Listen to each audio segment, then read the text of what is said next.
Welcome to History Snippets. We are now in episode 4 of season 2, and today we are going to talk about Fanny Smith Pilcher. Fanny Smith was born in about 1850 in Ireland. I don't think that she lived in Springfield before the 1860s, which was when she started working for the Edwards family at Edwards Place. According to Helen Edwards, she didn't consider her a nice girl, but she still kept tabs on her through her housekeeper slash cook, Bridget Kelly. Fanny then married William Pilcher in March of 1867. William at that time was probably around 35, and Fanny would have been maybe just 17. But really, the only thing that I know about this time period in Fanny's life is from the one paragraph written in Helen Edwards' letter. She wrote, "Do you remember Fanny Smith? I heard today, or rather this evening, that about a year ago she married a man by the name of Pilcher. She lives in a little bit of a room. Bridget went to see her and says she has 2 little bits of babies, a terrible breast, and not a bit of any kind in the house to eat. That she did not know that anyone could be so poor. I suppose her husband is one of the worthless idlers of the family. She must not be left to suffer from want. I cannot but be sorry for her." And then after this, I don't see any mention of the Pilchers really until 1885. By that point, it seems that William had some substance abuse issues. There was an article in the Daily Illinois State Journal about his taking a large dose of morphine. He admitted to stealing the morphine from a burned pharmacy and drank 3 bottles. His reasoning was that he wanted to end his life because his wife spends all his money.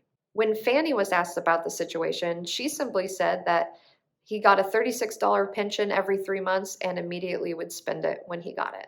This was probably not long before Fanny made the decision to file for divorce from William. One of the other reasons why she filed for divorce, she said, is because he was keeping her son from her. In the late 19th century in America, there was a romanticized ideal of what a family should be and what your home life should be. That hadn't really existed much before. So people had expectations of what their home life would be. So a cruel spouse then would not be abiding by these social norms that were placed on marriage at the time.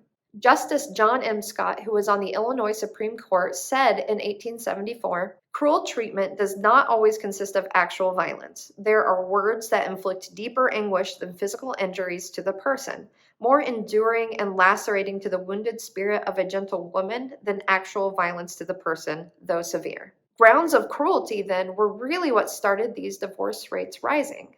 The result was beneficial to women, but the reasoning was in line with what Victorians thought about women at the time. Women were generally thought of as frail and nervous, hysterical. They were thought to be much more affected by mental torment than men were. We also have to take into account what a difficult choice this would be for women, particularly at this time. It was common in many households that women did not work outside the home and they ran their household as their occupation. That makes it financially difficult to leave. On top of that, men generally had the superior right to custody of their children. So a woman wanting to leave a marriage had to face the fact that she might lose her children if she left. This leads me to the next part in Fanny's story. She actually took back her divorce filing in 1887. It's worrying to me because it seemed that William was still dealing with substance abuse issues. He made strange accusations in the Daily Illinois State Journal about his wife, saying that she basically forced him to deed his grocery store / saloon to her, and that now she's trying to get rid of him. And when the paper reported on that, he actually made them issue a correction saying, "It is not true that she is in the habit of drinking intoxicating liquors. She is now and always has been a most exemplary wife and mother." The paper, confused, I imagine, wrote that it never charged Mrs. Pilcher with any of this, and wrote the exact thing that they wrote when they were quoting him, and he didn't deny any of that.